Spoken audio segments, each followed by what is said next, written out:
యేసయ్యని వదిలిపెట్టిన ప్రతి వారు కూడా శాపగ్రస్తులే. పాపము చేసి శాపంలోకి వెళ్ళేటటువంటి వారే. అయితే ఆ మనిషిని తిరిగి దేవుడు తన దగ్గరికి తీసుకోవటానికి చాలా ప్రయత్నాలు చేశాడు. దేవుడు ప్రవక్తల్ని పంపాడు, యాజకుల్ని పంపాడు, రాజుల్ని పంపాడు, న్యాయాధిపతుల్ని పంపాడు, ఆఖరికి ధర్మశాస్త్రం ఇచ్చాడు, బలిపీఠము కట్టించాడు, బలులు అర్పించమని చెప్పాడు. ఎన్ని కార్యాలు చేసినా శాపంతో పాపంతో బయటికి వెళ్ళిన ఆ మనిషి పాపాన్ని పరిపూర్ణంగా విడిచిపెట్టలేదు. ఆ పాపాన్ని విడిచిపెట్టక అలాగే జీవిస్తున్న కారణాన జరిగిన సమాచారం దరిదాపు 2025 సంవత్సరాల క్రిందట యేసు ప్రభుల వారు ఈ లోకంలోనికి వచ్చారు. ఆయన 33.5 సంవత్సరం జీవించి కల్వరి కొండలో తన ప్రాణాన్ని పెట్టి మన కొరకు రక్తాన్ని చిందించాడు. ఈ విషయాన్ని బాగా గమనించాలి. ప్రభువు తన రక్తాన్ని సిల్వలో మన కొరకు ఆఖరి రక్తపు బొట్టు వరకు కాచాడు. ఆయన సమీపించి, ప్రభువా నేను పాపిని అని పశ్చాత్తాపపడిన ప్రతి వారిని ఆయన ప్రశస్తమైన రక్తంతో కడిగి పవిత్రుల్నిగా చేశాడని వాక్యం సెలవిస్తారు. ఆయన పవిత్రమైన రక్తంతో మనల్ని కడిగి పవిత్రుల్నిగా చేశాడు. రక్తంతో కడిగాడు అంటే ఈ బాహ్య శరీరాన్ని కాదు. ఈ బాహ్య శరీరం శుభ్రంగా ఉండటానికి రోజు మనం స్నానం చేసుకుంటున్నాం. అసలైనటువంటి శుభ్రత ఈ బాహ్య శరీరం లోపటున్న అంతరంగ పురుషుని. ఈ బాహ్య శరీరంతో చేసిన ప్రతి పాపపు క్రియ లోపట మందున్న అంతరంగ పురుషునికి మత్సగా, డాగుగా, మరక, కళంకము ఏర్పడ్డది. ఒక వ్యక్తి పశ్చాత్తాపడిన తరువాత యేసయ్య రక్తం అంతరంగ పురుషుని కడిగి శుద్ధీకరించాలి. ఈ మధ్యాహ్న సమయమందు మనం ఆలోచించాల్సింది, ప్రభువు రక్తము ఈ శరీరాన్ని కాదు కడగాల్సింది. ప్రభువు రక్తము ఈ శరీరం లోపటున్న అంతరంగ పురుషుని కడిగి శుద్ధీకరించాలి. ఈ శరీరము లోపటున్న అంతరంగ పురుషునికి ఒక గుడారం లాంటిది, ఒక నివాసం లాంటిది. మనము ఈ కూడికైతేనే మీ ఇంటికి వెళ్తారు, అది మీరుండే గుడారం. మన లోపటున్న అంతరంగ పురుషునికి శరీరం ఒక గుడారం. ఈ గుడారం ఒక్క రోజున మనల్ని విడిచిపెడతాడు. అప్పుడు అంతరంగ పురుషుడు దేవుని దగ్గరికి వెళ్తాడు. దేవుణ్ణి దర్శించేవారు, దేవుని ఎదుట నిలబడి తీర్పుకు నిలబడేవాడు శరీరం కాదు, ఇది మట్టి. లోపటున్న అంతరంగ పురుషుడు. ఆ ప్రభు ఆయనను సమీపించి, ప్రభువా నన్ను క్షమించమని ప్రాధేయపడిన ప్రతి వ్యక్తిని ఆయన ప్రశస్తమైన రక్తంతో మన అంతరంగ పురుషుని కడిగి శుద్ధీకరించాడు. దాని అర్థం మన అంతరంగ పురుషునిలో ఆయన రక్తము ఉండాలి. నా మాటలు అర్థమైన వాళ్ళు ఒకసారి హల్లెలూయా చెప్దాం. చైనా వాళ్ళు ఒక మాట చెప్పారు వాళ్ళ మెడికేషన్లో, చప్పట్లు ఎక్కువ కొడితే వాళ్ళు గుండె జబ్బు రాదని. అయ్యగారు మీ మేలు కోరి మాటికి మీ చప్పట్లు కొట్టిస్తూ ఉంటారు. మన చర్చిలో ఎవరికి గుండె జబ్బులు రానే, చాలామంది చెప్పడంలే, రానే వస్తే పోతాం. కాబట్టి రాకూడదు. రావాల్సింది ఏదంటే యేసు ప్రభు రాకడ రావాలి. లోపటున్న అంతరంగ పురుషుడు క్రీస్తు రక్తంతో కడగబడి శుభ్రపరచబడాలి.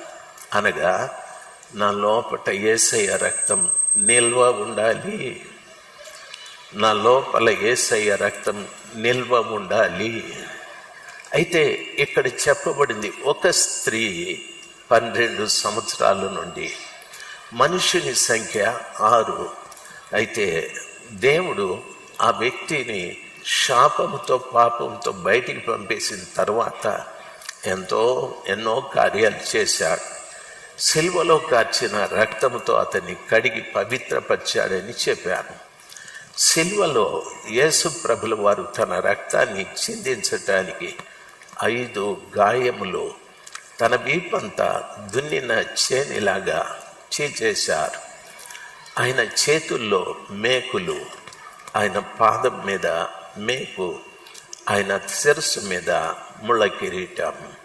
5 గాయముల నుండి ఆయన కార్చిన రక్తముతో ప్రభా నేను పాపిని క్షమించమన్న ప్రతి వ్యక్తిని 5 గాయముల నుండి కార్చిన రక్తంతో కడిగి శుద్ధీకరించాడు. దానర్థం నా సంఖ్య 6. నేను పాపిని ప్రభు దగ్గరికి వచ్చి పశ్చాత్తాపడిన కారణాన 5 గాయాల నుండి కార్చబడిన రక్తంతో నన్ను కడిగాడు. 6 + 5 11 అనే సంఖ్య అవుతుంది. అయితే ఈమె 12 సంవత్సరాలు అని అన్నారు. 12 అనేటటువంటిది ఎలాగా అంటే, క్రీస్తు రక్తంతో ఒక వ్యక్తి కడగబడిన తరువాత బైబిల్ భాషలో అతడు రక్షించబడ్డాడు అని దాని అర్థం. ఆ రక్షించబడిన వ్యక్తి సంపూర్ణంగా యేసు ప్రభు రాకడ వరకు ఆ రక్షణలో నిలిచి ఉండటానికి బైబిల్ చెప్తారు కదా, రక్షణ విషయంలో మీరు ఎదుగు నిమిత్తమై నిర్మలమైన వాక్యం అనే పాలను అభిషేకించండి. మీరు భయముతోనూ వణుకుతోనూ మీ రక్షణను కొనసాగించుకోనండి అని చెప్పి, ఆ రీతిగా ఎదుగుతూ మనం కొనసాగుతూ ఉంటే రక్షకుడు ఒక రోజున మనకు ప్రత్యక్షమవుతాడు. ఆ రక్షకుడిని మనము చూడటానికి ప్రభు సహాయం చేస్తాడు. ఈ రక్షణలో ఎదగటానికి వాక్యం అనే పాలు, భయముతో వణకుతో దేవుడు మనకిచ్చిన స్వరక్షణను కాపాడుకోవటానికి, ఆ భయము వణకు మనకు పుట్టించటానికి దేవుని ఆత్మ మనకు అవసరం. దేవుని ఆత్మ మనకు అవసరం. దేవుని వాక్యం సెలవిస్తారు. అందుకని యేసయ్య రక్తంతో కడగబడిన అంతరంగ పురుషునికి దేవుని ఆత్మ తోడు ఉండాలి. అందుకే దేవుడు చెప్పాడు, మీరు పరిశుద్ధాత్మ పొందుకుంటే శక్తి పొందుకుంటారు. మీరు శక్తి పొందుకొని నాకు మీరు సాక్షులుగా నిలబడతారని చెప్పారు. దేవుని బిడ్డలు గమనించాల్సింది, ప్రతి బిడ్డ దేవుని ఆత్మ పొందుకోవాలి. ఎప్పుడు పరిశుద్ధాత్మ మనం పొందుకుంటామో మన సంఖ్య 12 అనే సంఖ్యలోకి వస్తారు. ఈ తల్లి నేను ఇంతవరకు చెప్పినట్టుగా పాపియే. ఈ తల్లి 5 గాయములలో రక్తముతో కడగబడిన తల్లి అయితే ఆమె పరిశుద్ధాత్మ కూడా పొందాది. ఆత్మ పొందిన ఈమెలో ఏం జరుగుతుందంటే రక్తస్రావ వ్యాధి జరుగుతూ ఉంది అనని. ఒక తల్లికి రక్తస్రావపు వ్యాధి సంభవిస్తే రోజు రోజు ఆ తల్లి బలహీనురాలు అయిపోతుంది. చాలా బలహీనం అయిపోతుంది. తన అందం కోల్పోతుంది, ఆరోగ్యం కోల్పోతుంది, ఆయుష్ కూడా తగ్గిపోతుంది, సావుకు దగ్గరికి వెళ్ళిపోతుందని దాని అర్థం. ఈ రోజున మనము ఆలోచించాల్సింది కూడా అదే.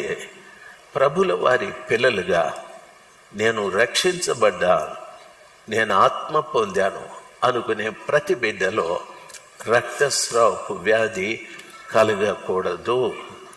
క్రీస్తు రక్తం నీలో నుండి బయటికి వెళ్ళిపోకూడదు. సేవిస్తాం. దైవ సేవకులు అదే చెప్తారు, ఇది రొట్టె కాదు, యేసు ప్రభు శరీరం. ఇది ద్రాక్షరసం కాదు, యేసు ప్రభు రక్తం.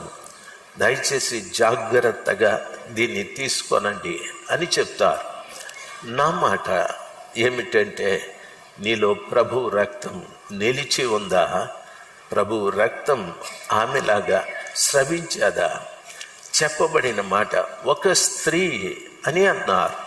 దాని అర్థం ఆ స్త్రీ అంటే సంఘము అని అర్థం. సంఘములో ప్రతి బిడ్డలో కూడా యేసు ప్రభు రక్తము నిలిచి ఉండాలి. అప్పుడు సంఘం ఎలా ఉంటుందంటే బలహీనంగా ఉండదు. రక్తస్రావము లేని ఒక తల్లి ఎంత ఆరోగ్యంగా ఉంటుందో సంఘము అంత ఆరోగ్యంగా ఉంటుంది. రక్తస్రావపు వ్యాధి కలిగిన స్త్రీ ఎంత వికారంగా, అందవిహీనంగా, అనారోగ్యంతో, బలహీనంగా ఆ తల్లి సమాజంలో కూడా నిలబడటానికి అవకాశం లేదు. దయచేసి కుటుంబీకులు కూడా ఆమెని దూషిస్తారు. ఎంతకాలం ఈ రోగం?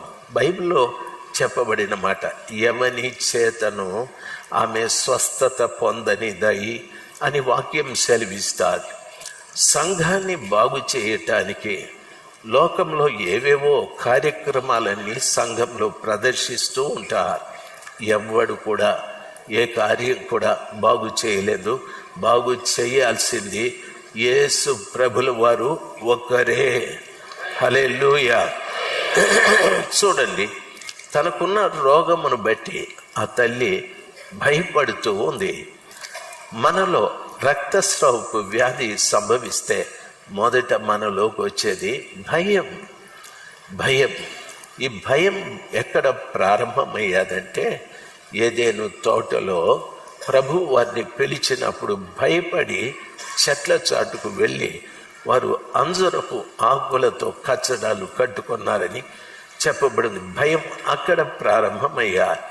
యేసయ్య రక్తము మనలో నిల్వ లేకపోతే మన జీవితంలో మొట్టమొదట ప్రారంభమయ్యేది భయం. భయం. దయచేసి గమనించాలి. చాలా పర్యాయాలు అనుకుంటాం, నా జీవితం ఏమవుతుందో, నా కుటుంబాన్ని ఎలాగ పోషించగలం, నా భర్తని ఎలాగ మార్చగలం, నా భార్యని ఎలాగ మార్చగలం, నా పిల్లల భవిష్యత్ ఏమి. సైతాను మనల్ని భయపెట్టడానికి ఎన్నో కార్యాలు మన ముందు చేస్తూ ఉంటారు. రెండవది, రక్తస్రావపు వ్యాధి కలిగిన స్త్రీ ప్రభు ముందుకు రాలేదు, ప్రభు వెనకనుంది. చాలామంది బిడ్డలు ప్రభు ముందు నడిచే పరిస్థితి కానీ ప్రభు ముందు నిలిచే ప్రసక్తి కానీ ఉండదు. రక్తస్రావపు వ్యాధి కలిగిన బిడ్డ ప్రభు వెనకల, ప్రభు ముందుంటే అంటాడు ప్రభు, నా తండ్రి చేత ఆశీర్వదింపబడిన వార్లారా మీరు కుడివైపుకు రండి అని మంచి పిలుపు మనకిస్తాడు. ప్రభు వెనకుంటే మనము ప్రయోజనం ఏముంది? ప్రభు ఏం చేస్తాడో తెలుసా? మన సమస్త పాపములను ఆయన తన వీపు వెనక తట్టు పడేసుకున్నాడు. మనం కాదు వెనక ఉండాల్సింది, మన పాపాలు వెనకలు ఉండాలి. రక్తస్రావపు వ్యాధి కలిగిన ప్రతి బిడ్డ వెనక ఉంటుంది. దాని అర్థం ప్రార్థించే విషయంలో వెనక, ఉపవసించే విషయంలో వెనక, పరిశుద్ధత విషయంలో వెనక, సువార్త చెప్పే విషయంలో వెనక, దేవుని పరిచర్యకు ఇచ్చు విషయంలో వెనక, ఈ రీతిగా అన్నింటిలోనూ మనం వెనకబడి ఉంటాం. దేవుని బిడ్డలు గమనించాల్సింది.